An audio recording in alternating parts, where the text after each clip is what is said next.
Hey, what's up, everybody? DFS Rico coming at you with my picks and insight for this NFL Week 12 Draftkings slate. We got 11 games on the slate, which is a pretty good slate. We got that Baltimore and Pittsburgh game that's postponed till Tuesday, so they did remove that one after including it in the slate. But we got 11 games. We got some good games. I'm going to just run through a couple of my favorite picks from each position. But first, I want to just run through the over-unders. And then I'll run through the positions, and then before that, if you can like, comment, subscribe, I really do appreciate it. I know I haven't made a video in a while, but I'm going to try to get back into it. But yeah, let's get to it. So first thing I like to do, I just like to start with the over-unders.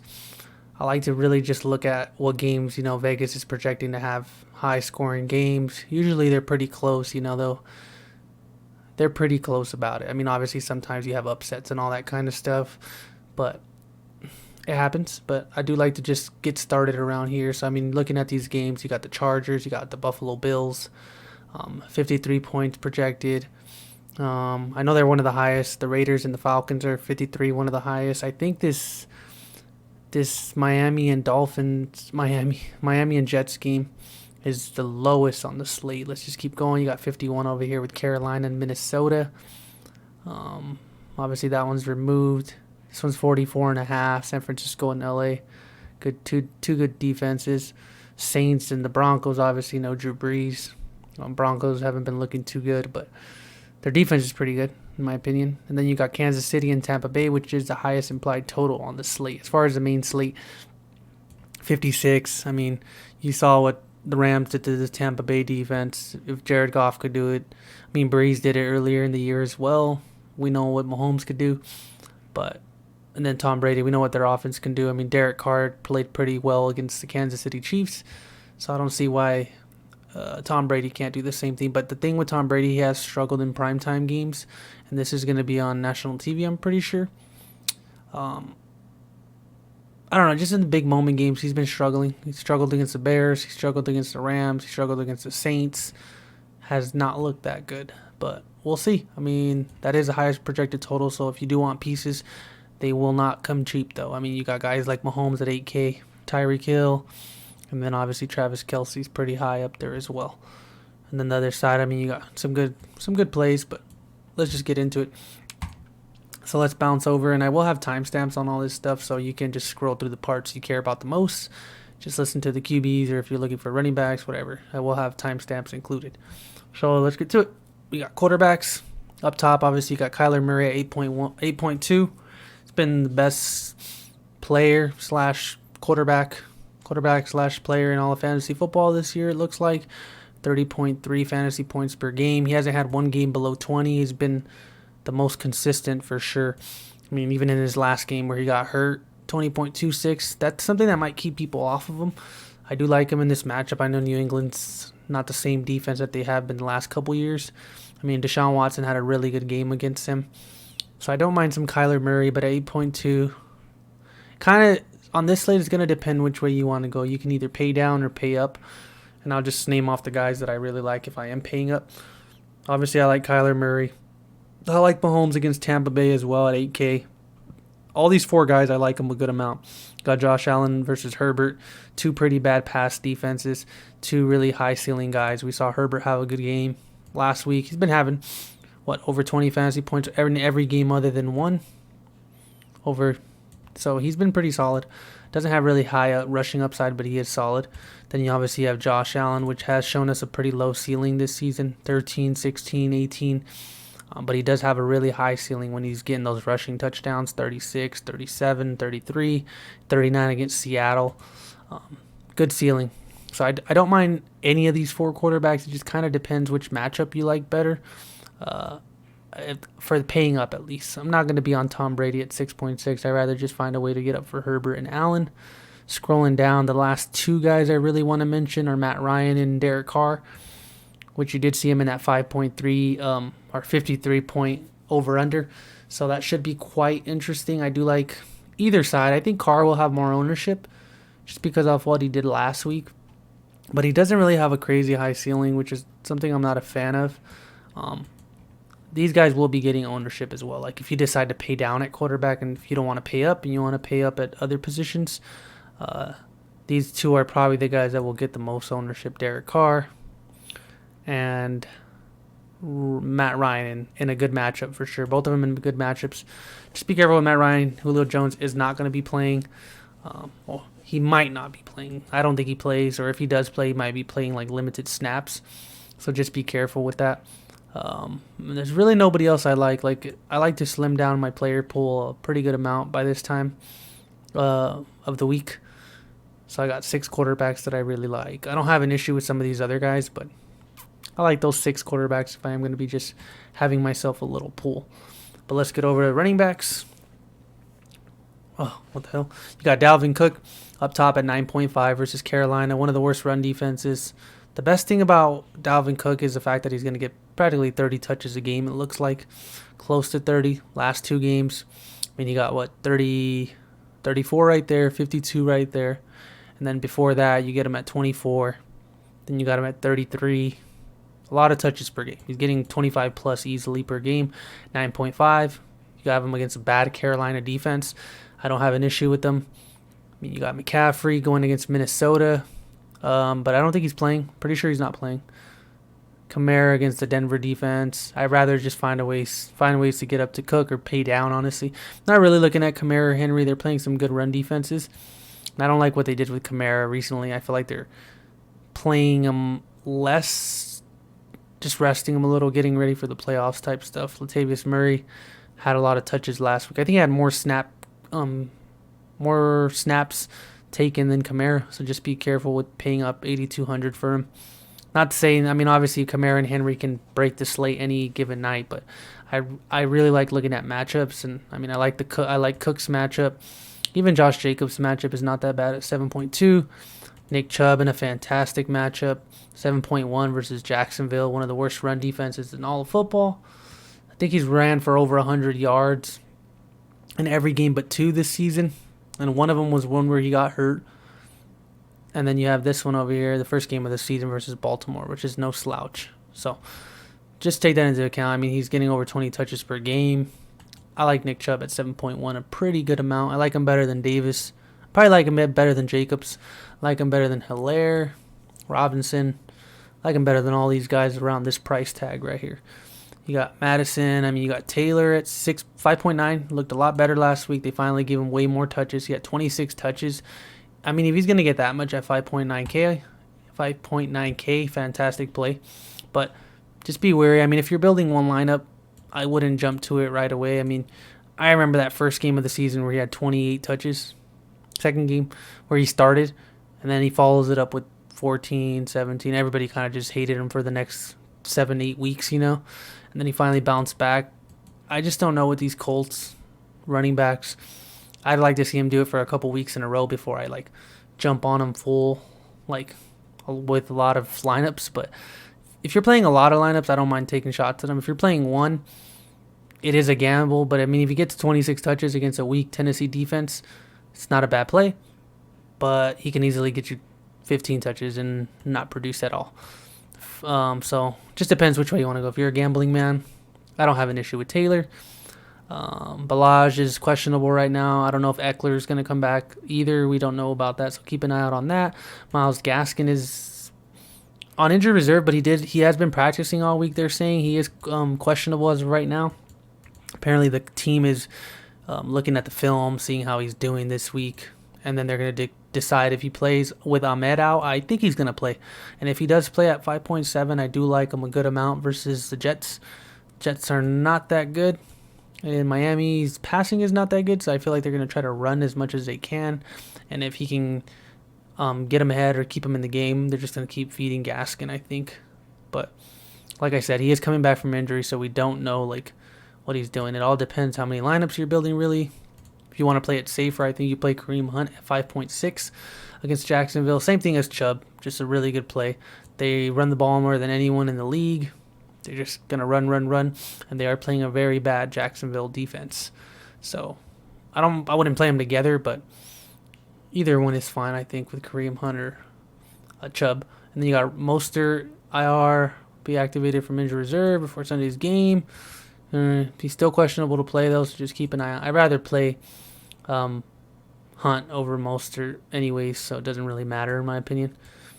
Kenyon Drake and Edmonds, not a big fan of them. I don't know what they're doing with their backfield.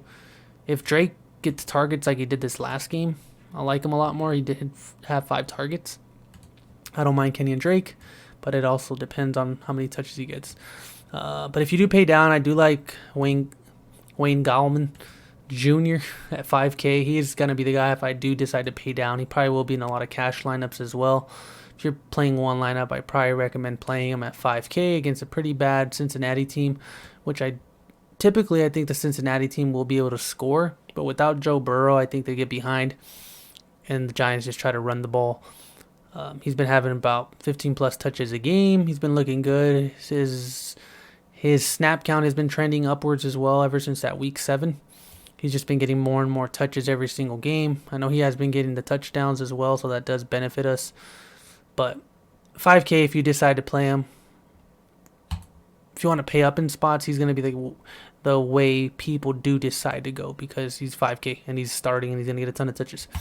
Another guy you could play, James White at 4.5. More of a GPP play. With no Burkhead anymore, you assume this guy is going to be the guy getting the targets, and that sure did happen last week. 9 targets, 6 receptions, 64 yards. No touchdowns, but he's just going to get targets and he's going to get catches, and we know what James White can do when he's getting all that. 4.5, I don't mind paying down for him if you're going to punt him. You just want the salary relief to pay up at receiver or quarterback or something like that, or pay up for a different running back. Those are the 2 guys that I really don't mind taking chances on. But I think that's really it at running back. Don't really think I like anyone else down here. So let's bounce over to wide receivers. You got Hopkins at 8.1 up top. Pairing him up with Murray's not a bad idea. Can't go wrong with that. But it is pricey, obviously. 8.1, the 2 most expensive guys on the slate as far as receiver and quarterback.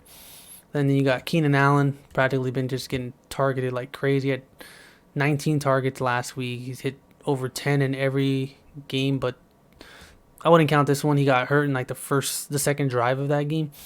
So other than the first week, which Herbert didn't play, and in every game that Herbert has played, he's gotten more than 10 targets.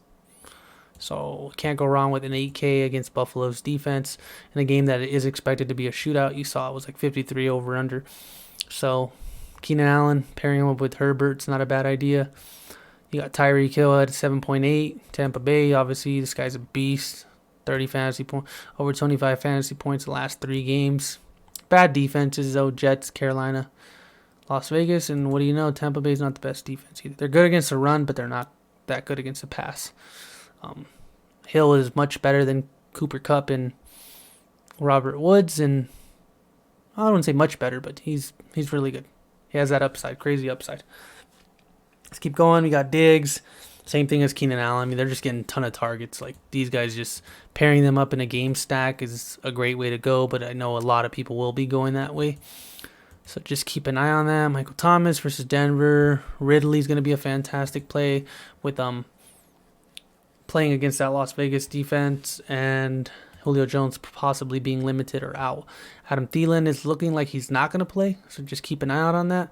A.J. Brown, 6.7. I don't really like playing anyone against this Indianapolis defense. I'd just rather avoid them. Cooper Kupp, 6.4. I like Cooper Kupp and I like Robert Woods. I would just play Robert Woods if I do decide to play one this week, just because Robert Woods is cheaper. And I feel like they have the same kind of ceiling and floor. They have good floors.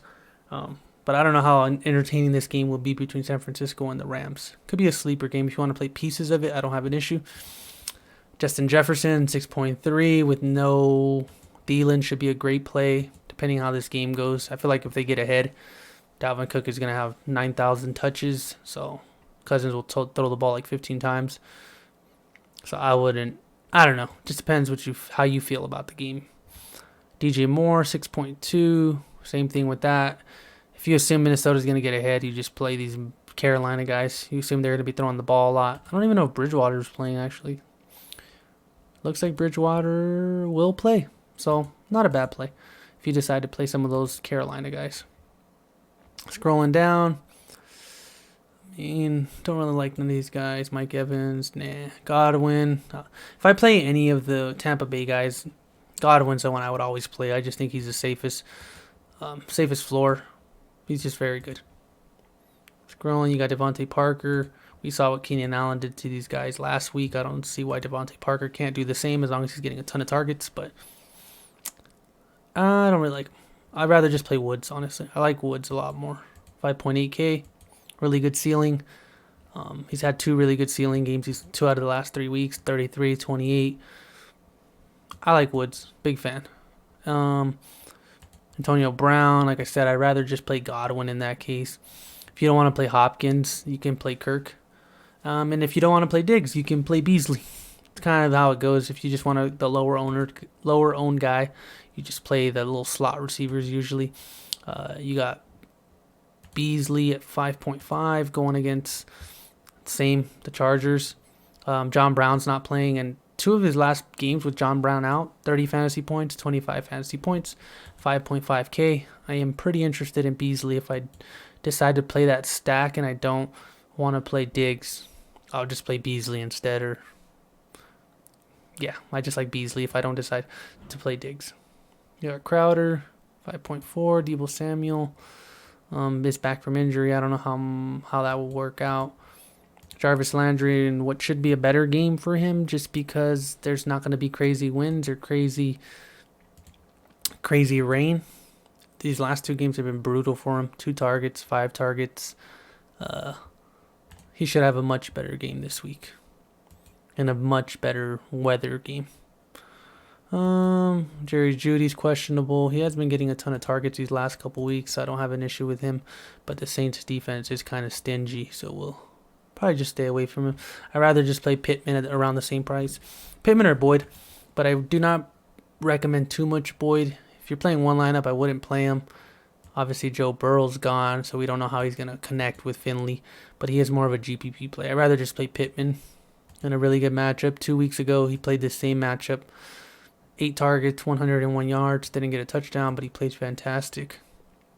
Obviously, it's not to say he's going to do it again, but he has done it. Corey Davis, nobody against him. Aguilar is more of a GPP play if you do decide to play Derek Carr. I don't expect him to have those huge games like he did last week, every week, but could have had 2 touchdowns that week, though. But, no, just, for me, he's a GPP play. I think that's it. Everyone else is down here is really just a GPP play if you want to take a shot. Demir Boyd, if you expect New England to fall behind. He played really good the last 2 weeks. 7 targets, 9 targets. 4.1 is not a bad play. Keep scrolling. Yeah, just a bunch of receivers down here. Chenault with Chark and Cole out might be interesting at 3.3. But that's really it down here. I don't really like anybody else down there. Just targeting those same games. Obviously the Arizona stack. This Chargers in Buffalo. The Kansas City one. And then really, sticking to those same games that I really like. You got Kelsey, amazing tight end versus Tampa Bay. Can have a monster game. He's been having huge games the last 3 weeks. 28, 29, 30. Not a bad play. Best tight end in the league. Followed up by Darren Waller in another good matchup. Atlanta's very bad versus tight ends. They've been having a lot of trouble. I think that they average the most passing yards or receiving yards given to tight ends all season. So Darren Waller, which is Carr's favorite target. If you just decide to play Carr, I would recommend just pairing Waller up with them. Aguilar's obviously more of a GPP play. Kittle still on IR. Hunter Henry in a really good matchup versus Buffalo. If you decide to play like a big game stack with that, you could pair up, Herbert, Allen, Henry, and Diggs or Beasley if you want to be different. Evan Ingram in a fantastic matchup versus Cincinnati. I like Evan Ingram, 4.5. Those are probably the tight ends I like the most. Kelsey, Waller, Henry, Ingram. Skip all of these guys. Hurst if he plays. Hooper's probably my favorite cheap guy. If I was to play somebody cheap, Hooper's probably the guy I would play just due to the matchup and the weather's going to be better. So dropped down 100 from last week. Didn't play that great, but remember the weather was bad, and I think a lot of people will forget that. Tyler Higbee's questionable. He was unable to practice. He'll be a game time decision. If he doesn't play, I guess you could play some Gerald Everett, which isn't the worst. But I think that's it. I don't really like none of these tight ends down here. Just like try to keep my tight end pool a little tighter. Obviously, Kelsey and Waller if you have the money, and then Henry, Ingram, and Hooper's the guys I like in between. If I do, Hurst is not a bad play if he plays either. If Julio is out, I like him if Julio's out. If Julio plays, I probably don't like him as much. But for defense, I just kind of fill in whatever I got. I'm not going to really run through the defenses. I just kind of fill in with whatever money I got. I try to focus on my big scoring plays, my running backs, my wide receivers, and my QBs the most. So that's really it, guys. I will have timestamps, like I said. Thanks for watching. I really appreciate it. Like, comment, subscribe. Thank you, guys.